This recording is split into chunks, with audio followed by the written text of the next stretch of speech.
Okay, hello and welcome to HDFS 492 draft proposal section on methods. Okay, we're still proceeding chronologically here, and so right after goals and objectives comes the methods section. All right, you can just tell from looking at the proposal checklist for all of methods, which has 3 subsections, that this is going to be a beast. There's a lot to put in it. And because methods is pretty tricky, and so many details and logistics, I'm gonna have you submit 2 drafts before you get to the final. And this is the only section where we're gonna do that. So you're gonna submit your first draft, I'm gonna give you feedback, and then within about a week, you're gonna turn it back around and give a second draft. I'll give you more feedback, and then you'll use that for your very final version near the end of the semester. So methods is divided into 3 subsections. The introduction, just pretty short and easier. Program staff and training, pretty tough. And activities, somewhere in the middle. All right, so let's start with the introduction. So this part is a little bit redundant, but you don't have to say all the details that you said before, but you're just giving a reminder. Remember this problem is, prevalent in our community. This is the program, this 12-week whatever, and we're going to serve 20 people at a time, and we're going to offer it 3 times in the first year, and it'll all take place at this one site, or it'll be at 2 sites. So you just kind of have a, couple of sentences there, just giving some quick reminders. And as it indicates, you want to be consistent with what you said in the target population and the assessment of need. So when we grade, we're going to be comparing what you have here to what you have submitted for those 2 sections. And so if you've changed your mind, which is fine on things, you've gotten maybe more clear, then go ahead and resubmit in the target population section or the needs assessment drop boxes, resubmit the most current version so that when we go to compare, it all matches up. Okay, so moving on to the tough section, program staff. So what you can see is and I'll talk more in detail on this, but you can see that for the requirements, you need to think about all the different aspects of implementing this program and indicate who's going to be completing that. And then for each staff member, you'll needing to think, is this someone that we've already got who can do this at our agency, which is, I always recommend that if you can. I'll say more about that. Is this a paid position? Or are we using volunteers for this or interns for this? And is this person going to be part-time, like 20 hours a week, full-time, 40 hours a week, or are they kind of hourly? They're coming in and facilitating some of the workshops for, 5 or 10 hours a week for 9 weeks. So I'll really recommend that as you're trying to figure this out, you not only review what you can find online for your agency and their staff, but then you also want to make sure you take a look at the workbook because it's got some nice ways that it walks you through figuring this out. Okay, so getting more into this first question, how many staff will the program require? So you're thinking about the 12-month period is how we're going to run it, that you're going to think you've gotten grant money and you have that money to use for 12 months. So you want to be thinking how much, obviously, time and people do you need for running the actual program? And are you, for example, just running it 1 session at a time, or are you running it same session but repeating it 2 nights a week? So kind of thinking through some of those logistics. Something that often gets overlooked is all the preparation for the program. So people think, well, we've got this money and we're going to start the program in week 2, but really you haven't gotten trained on the program, you haven't identified the staff, you haven't figured out what you're doing. So there's a lot of time just spent getting ready to run the program. Then there's obviously people who are going to be overseeing it and making sure it's running smoothly, who may not be the actual ones delivering it, or they may be, and someone who's going to be evaluating the program, like pre and post tests and compiling that data. And you'll always be thinking, is there someone already at our agency who could do this in combination with their other tasks? Or is this someone we really need to hire a part-time, full-time person because either we don't have the time or we don't have the skills to pull this off? So I do always recommend that you try to keep it simple if you can. Students tend to make it more complicated and have tons and tons of staff, and it makes your budget really expensive, and then you find out, oh my gosh, it's $1,000 per participant and they're only getting an 8-week program. That doesn't, an 8-week, 1 night a week program, that doesn't seem very cost effective. So first, we recommend that you either identify a person at the agency already, an existing director or coordinator or agency director, who can serve as the program coordinator, who kind of gets it going and manages most of the tasks. And you can decide, because you're going to want to be consistent in your titles, do you want to just call them the agency director the whole time, or do you want to call them the program coordinator? Say the agency director is going to serve as the program coordinator, and then from then on out in the proposal you refer to them as the program coordinator. Again, like I said, you want to try to use existing staff and volunteers when you can, and then if you need to, hire some part-time or full-time program facilitators. Okay, so the workbook has some nicer details on this. So again, a lot of things on this list could be done by a program coordinator or / agency director, and then there might be some other people, depending upon the size of your agency, that you'd want to pull in. But again, I would try not to pull in everybody if you can help it, because that makes it kind of crazy, but pull in a handful of people to work on it. And then again, you want to indicate whether or not they're going to be paid or unpaid. And on the one hand, you're trying not to have a really expensive budget, but on the other hand, you're going to all this work to get some money. And so you don't want to be just bending over backwards to do things for free. So you're trying to kind of strike the balance there. For each person, just be thinking, how much do they need to be working for how long?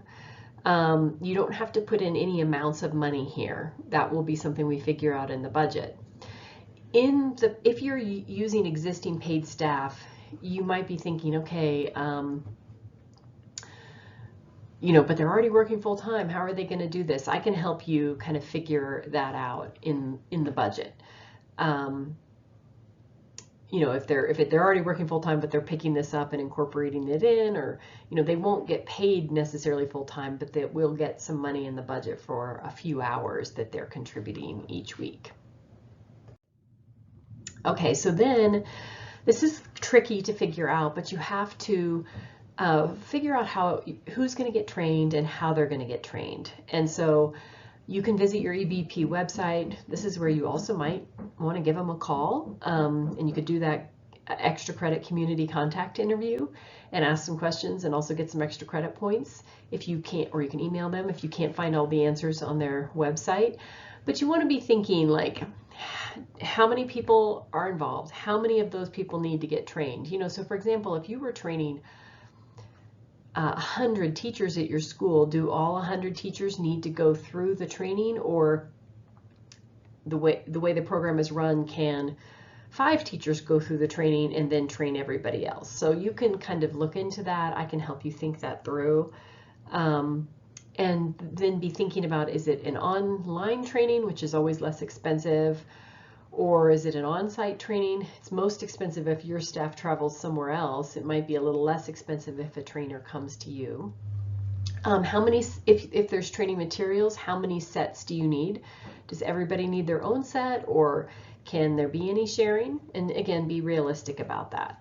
And note that any evidence-based programs trainers you don't actually list them as part of your program staff, because those are people who are more housed through your agency. But you could be mentioning them here, that they'll be involved in the process. So here's our Pearls example, and you can follow that link in your PowerPoint slides to their training information. But basically, they have a Pearls coach training for anybody who's going to be helping kind of implement Pearls, and it's $500 per person, and it's online, and that link tells you, how many hours a week it is. And so how we translated that is the program coordinator will identify 5 existing staff counselors to be trained to serve as coaches in the PEARLS program. Each PEARLS coach will undergo a 15-hour online training provided by the PEARLS program. The program coordinator will identify 2 of those 5 PEARLS coaches to serve as in-house trainers and deliver an abbreviated informal 3-hour training to the 3 interns who are assisting. Just a little bit of a way to save costs if you've got a lot of people who need to be trained and involved. Okay, so something that comes up is that you're going to want to come up with significant or consistent titles and then stay with it. So if you decide to call the person the program coordinator, don't switch up partway through and call them the program manager or the manager or something else, right? Because otherwise it gets confusing for your reader to figure out if you're talking about the same person. So you're going to come up with these same titles and then you're going to use them all the way through this section plus the timetable, the evaluation, and the budget. And you don't need to capitalize titles when you're writing them in the paragraphs. Okay, so now we're on to the 3rd section of methods, which is the activities section. And so I'll go a little bit more into depth, but the overview here is that first you're going to be describing the program components, the length of each session, how long overall, how many weeks or days, what are the topics or themes covered, what are some example activities.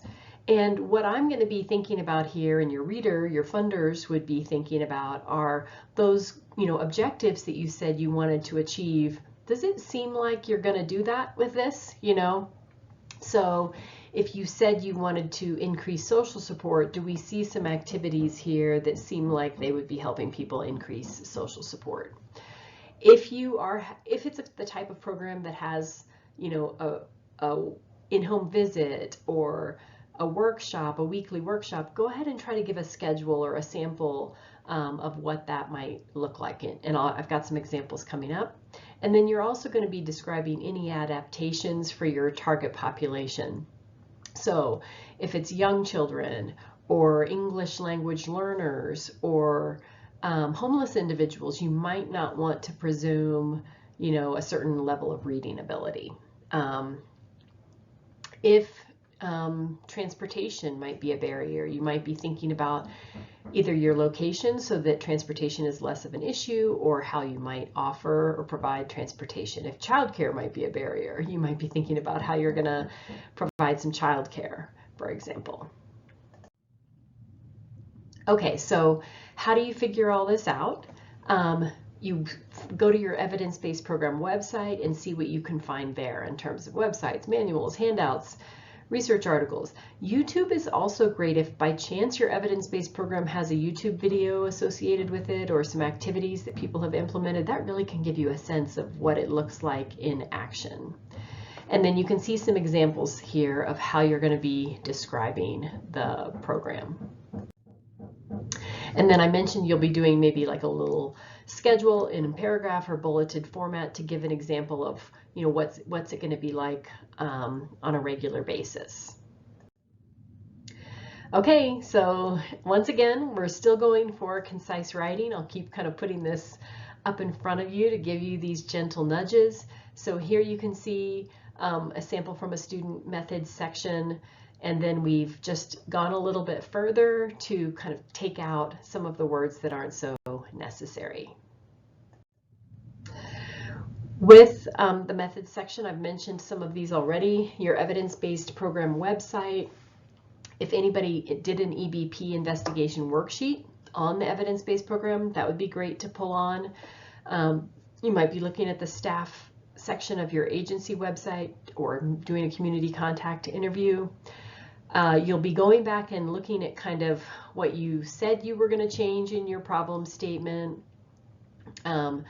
how you gave a snapshot of your program in the needs assessment, how many people you said you were helping in the target population, what you said you were changing in the goals and objectives, and you're trying to make sure this is all consistent here in methods, and if it's not, you can go back and revise those sections. And then again, always the sample proposals and the proposal checklist can be good reads. All right, we've reached the end of another grant proposal section PowerPoint. So again, this is a tough section. make sure you reach out, look through the workbook. Really nice resources there, and don't hesitate to pop into office hours and get some help.